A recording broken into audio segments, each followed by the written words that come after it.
सत्र तो रेगुलर है, सत्र तो कोई कह ही नहीं सकता है अब कि हमारा पाटलिपुत्र विश्वविद्यालय का सत्र रेगुलर है, एकदम रेगुलर है। आप उठा के देख लीजिए, कठिनाइयों को झेलते हुए भी अपने ऊंचाइयों पर ये विश्वविद्यालय है। अभी पूरे बिहार का ये प्रथम विश्वविद्यालय है जिसका सत्र रेगुलर चल रहा है। गया में जो पार्ट 2 के स्टूडेंट भी मेरे यहाँ आकर के पार्ट 1 में नामांकन कराने का कार्य किए हैं। सर, कॉलेजों में योग के विकास के लिए क्या कार्यक्रम है? यूनिवर्सिटी में कोई प्रोग्राम है ऐसा, सर्टिफिकेट कोर्स या diploma degree course?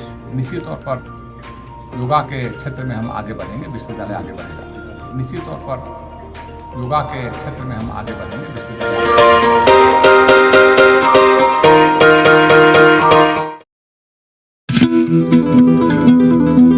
HBHW news Bharat digital media में एक नई सोच, एक नए युग की क्रांतिकारी शुरुआत। हर हिंदुस्तानी का अपना चैनल, आपका अपना चैनल। हमारा प्रयास कि हर भारतवासी के दिल में भारत भावना की सकारात्मक ऊर्जा का हो निवास।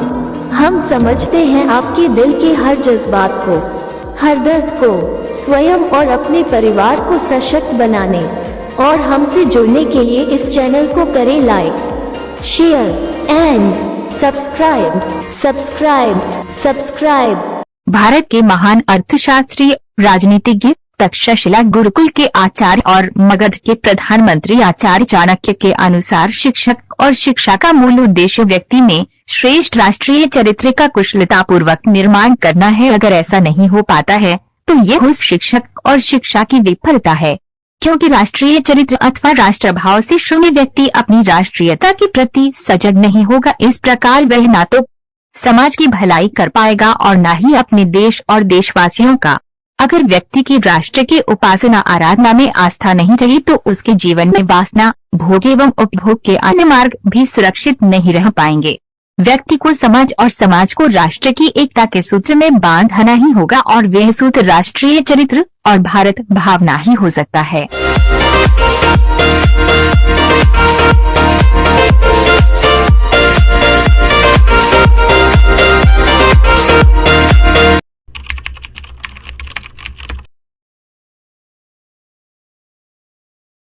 सतीश पटेल, जयप्रकाश यूनिवर्सिटी के कॉलेज वाइजन कॉलेज में इतिहास का असिस्टेंट प्रोफेसर। और जब मुझे ये खबर मिली कि पाटलिपुत्र यूनिवर्सिटी में अभयानंद बाबू को रजिस्ट्रार का पद दिया गया है, जिम्मेदारी दी गई है, तो मेरे हर्ष का कोई ठिकाना नहीं रहा और मैं वहाँ से खुद इन्हें शुभकामना देने आया हूँ। मैं व्यक्तिगत तौर से उन्हें शुभकामना देने आया हूँ, लेकिन खुशी जाहिर करता हूँ कि अपने कार्यों के प्रति, अपनी एकेडमिक स्टाइल के प्रति, अपनी जिम्मेदारी के प्रति ये कितना मतलब मजबूत रहे हैं और कितनी तेज़ी से अपने कार्य का संपादन किए हैं, ये हम लोग देखते आए हैं। और मैं दावा करता हूं कि पाटलिपुत्र यूनिवर्सिटी ये अपने कार्य से यूनिवर्सिटी को काफ़ी आगे बढ़ाएंगे, बुलंदियों पर बढ़ाएंगे। मैं तो ये कहना चाहूँगा कि पुराने नालंदा विश्वविद्यालय की टक्कर में पाटलिपुत्र विश्वविद्यालय को ये बना देंगे, ऐसा हम उम्मीद है, पूरी आशा है। मैं ऋषिदेव प्रसाद, जब यहाँ पटना पाटलिपुत्रा विश्वविद्यालय के प्रांगण में उपस्थित हूँ। मेरे साथ हैं वरुण जी। यहाँ मैं खास तौर पर जो नए कुल सचिव महोदय यहाँ योगदान दिए हैं, तो यह जानकर मुझे प्रसन्नता है कि मेरे क्षेत्र के शिक्षा क्षेत्र से जो इस ऊंचाई पर पहुँचने वाले ऐसे लोग हैं जिनको कि मैं उनको भूल नहीं सकता हूँ। और चूँकि आगामी सारण शिक्षक निर्वाचन क्षेत्र से जो चुनाव होने वाला है, उसका भावी उम्मीदवार होने के नाते खास तौर पर मैं इनको बधाई और शुभकामना देने आया हूं और मैं उम्मीद करता हूं कि अपने कर्तव्यों से इस विश्वविद्यालय को विश्व स्तर तक पहुंचाने में कामयाब होंगे। मैं विवेकानंद और BS कॉलेज दानापुर में मैं मनोविज्ञान का प्रोफेसर हूँ। पाटलिपुत्र विश्वविद्यालय के जो नए कुल सचिव जो बनाए गए हैं अभयानंद जी, मैं उनको शुभ संदेश और बधाई देने आया था। और मैं इनको व्यक्तिगत तौर पर जानता हूँ 25-30 वर्षों से। ये बहुत कर्मठ, ईमानदार, छवि के व्यक्ति हैं जी और ये लगनशील हैं, अपने काम को पूर्णता तक पहुँचाने में यकीन करते हैं और बहुत सारी उम्मीदें हैं कि जो थोड़ी बहुत कमियां रह गई थी उनके प्रशासकीय काल में वो सब संपन्नता की ओर जाएगा सेशन बिल्कुल सुचारू होगा, क्लास वगैरह परीक्षाएं सब नियमित समय पर होंगी, परीक्षा फल प्रकाशित हो, ऐसी सारी उम्मीदें हैं। और ये भरोसा भी है, ये भरोसा है कि इनके शासकीय काल में ये पूर्णता की ओर जाएगा हमारा विश्वविद्यालय। इसके लिए इनको बहुत बहुत बिल्कुल बधाई। और साहब को स्पेशली कुलपति महोदय राजभवन को भी बधाई, जो ऐसे योग्य आदमी को इस पद पर बैठाने के लिए माननीय कुलपति को भी धन्यवाद। धन्यवाद। माननीय जी ने समझा कि ये इस लायक हैं, तो इनको वहाँ से राजगीर से प्रिंसिपल से ला करके यहाँ रजिस्ट्रार के रूप में सम्मानित करने का काम किया, जिसके लिए बहुत बहुत बधाई।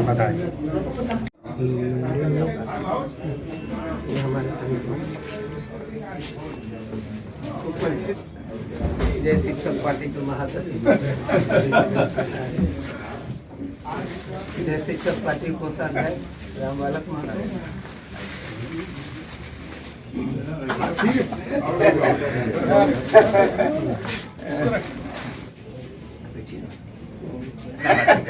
थोड़ा सा सर, कैसा लग रहा है रजिस्ट्रार को क्या पाए हैं और कहाँ से आए हैं?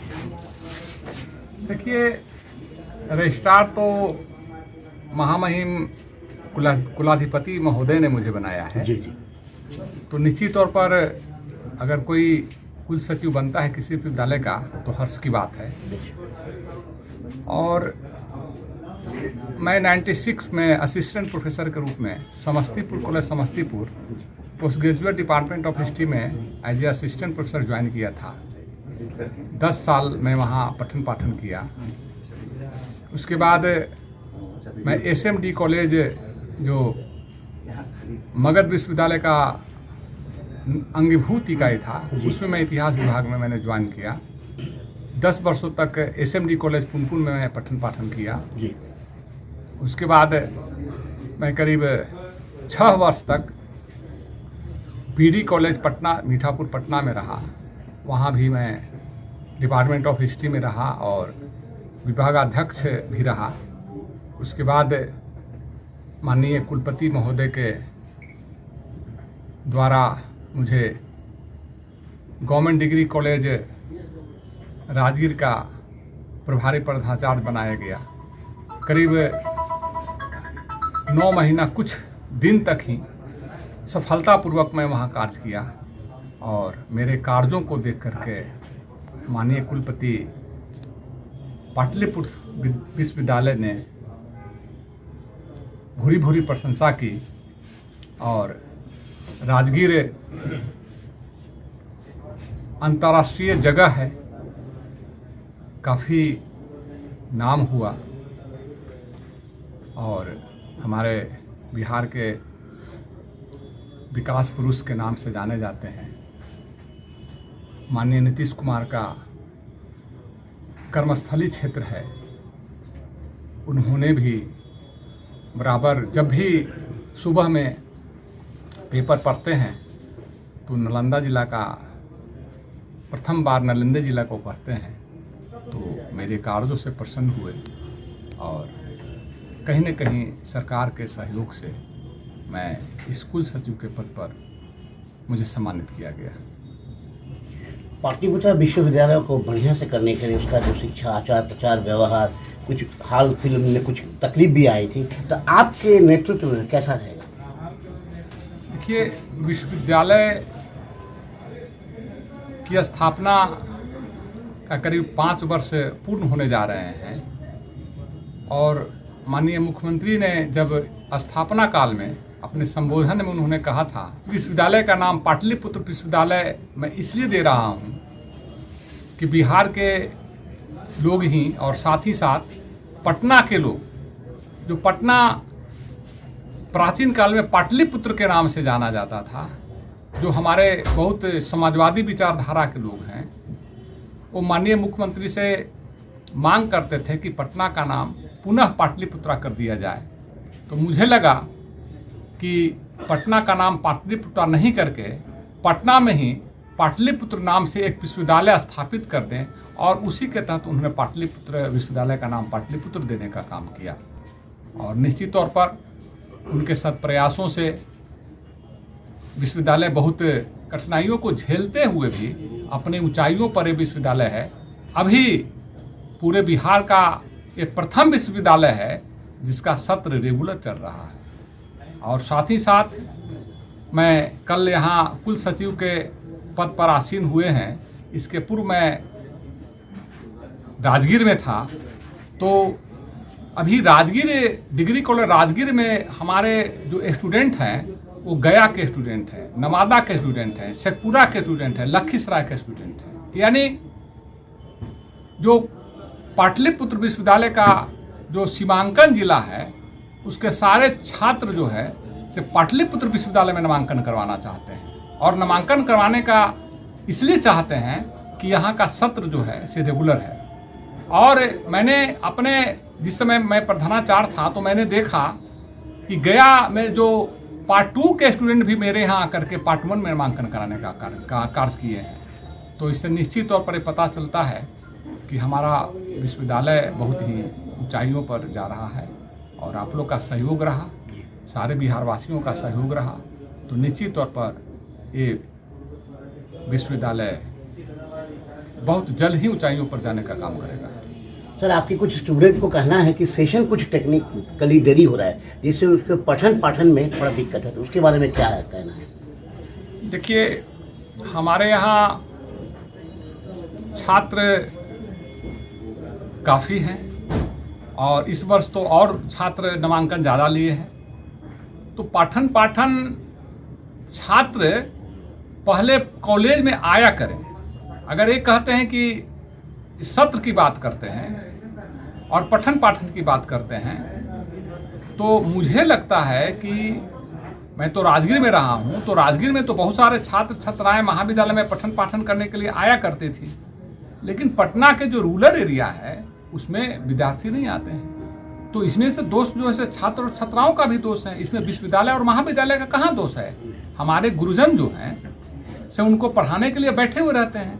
तो छात्र आएंगे तो पढ़ाएंगे और छात्र आ भी रहे, ऐसा नहीं है कि छात्र नहीं आ रहे हैं, छात्र आ रहे हैं। हम लोग काफ़ी प्रयासरत हैं कि छात्र आए और हमारा सत्र तो रेगुलर है। सत्र तो कोई कह ही नहीं सकता है अब कि हमारा पाटलिपुत्र विश्वविद्यालय का सत्र रेगुलर है, एकदम रेगुलर है। आप उठा के देख लीजिए। तो निश्चित तौर पर जो भी कठिनाइयाँ अगर छात्र को है तो मैं उसको दूर करने का काम करूँगा। सर, कॉलेजों में योग के विकास के लिए क्या कार्यक्रम है? यूनिवर्सिटी में कोई प्रोग्राम है ऐसा, सर्टिफिकेट कोर्स या डिप्लोमा डिग्री कोर्स? देखिए, विश्वविद्यालय है तो निश्चित तौर पर विश्वविद्यालय में योग से लेकर के सारा सर्टिफिकेट कोर्स का शुभारंभ हुआ है।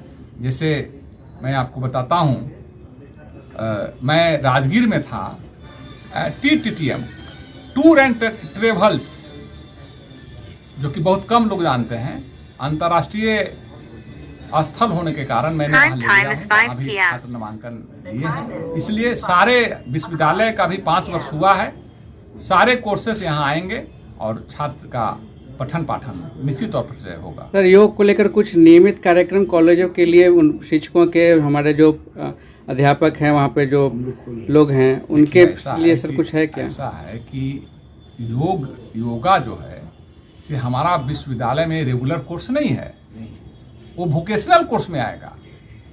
उसका शुभारंभ हो रहा है। अब बहुत सारे जो छात्र हैं योग में पढ़ना शुरू करेंगे, तो पहले तो उसका मैं तब करूंगा ना जब कुछ छात्र हमको मिलेंगे। सभी कॉलेज तो एक ही बार योगा में खोल नहीं सकता हूँ। योगा में खोल दिया, डिपार्टमेंट खोल दिया, छात्र में उसमें नामांकित नहीं करेंगे तो फिर वो डिपार्टमेंट तो खाली रह जाएगा। तो इसलिए धीरे धीरे उसका भी हम लोग शुभारंभ कर रहे हैं। निश्चित तौर पर योगा के क्षेत्र में हम आगे बढ़ेंगे, विश्वविद्यालय आगे बढ़ेगा। निश्चित तौर पर योगा के क्षेत्र में हम आगे बढ़ेंगे, विश्वविद्यालय आगे बढ़ेगा। धन्यवाद सर। Thank you.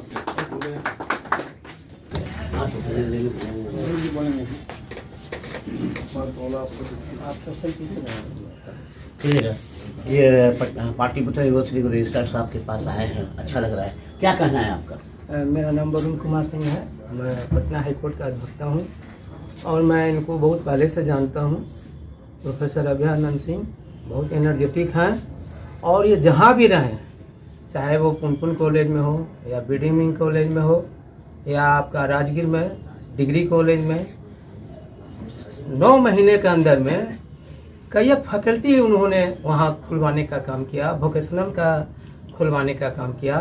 तो मैं समझता हूँ कि पाटलिपुत्रा यूनिवर्सिटी, जो नालंदा यूनिवर्सिटी, जो पुराने पाटलिपुत्र का उस तक पहुँचाएंगे कि जो हमारा अतीत है, उस अतीत को इन्होंने पहुँचाने का काम। मैं इसी आशा के साथ मैं इनको धन्यवाद देता हूँ। प्रिंस VC साहब को भी धन्यवाद देता हूँ, माननीय मुख्यमंत्री को भी धन्यवाद देता हूँ, VC साहब को भी धन्यवाद देता हूँ, माननीय मुख्यमंत्री को भी धन्यवाद देता हूँ। ऐसे शिक्षाविद को यहाँ पर जो रजिस्ट्रार बैठाए हैं और इनका कार्य अद्वितीय होगा। इन्हीं शब्दों के साथ धन्यवाद।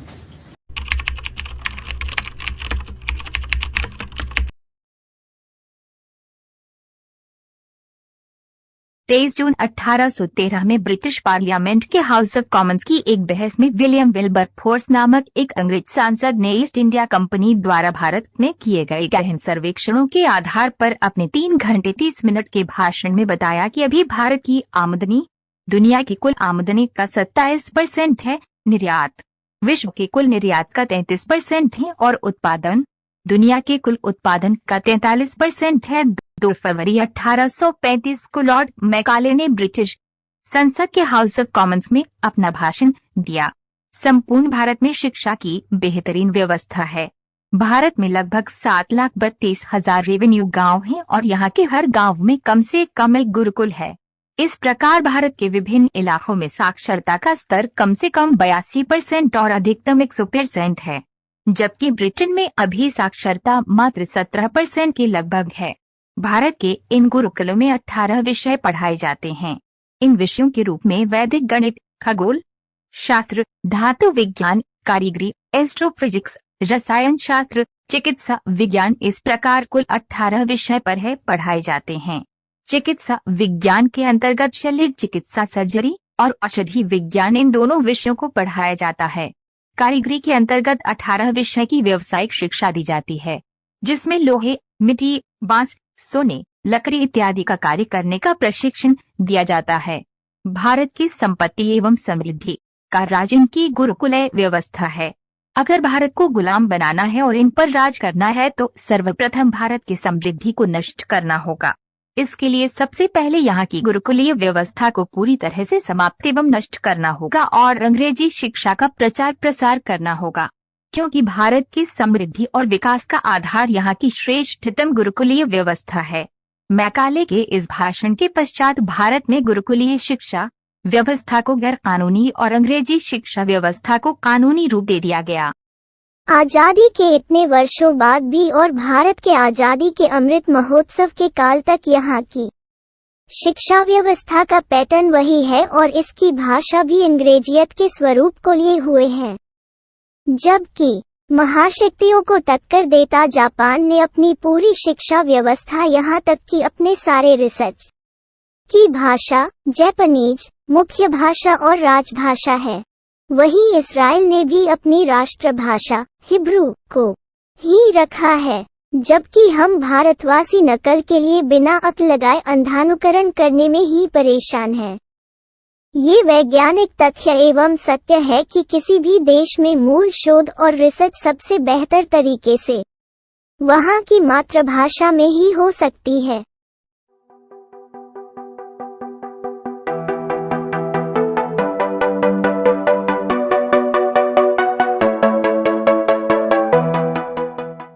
ये सोचकर निराश, नकारात्मक और कुंठित मत हो जाओ कि इस देश ने हमारे और तुम्हारे लिए क्या किया, बल्कि जिस भारत के कतरे कतरे को लाखों करोड़ों शहीदों के लहू और तपस्वियों के त्याग बलिदान से सिंचित किया, इस महान राष्ट्र के लिए हमने और आपने क्या किया।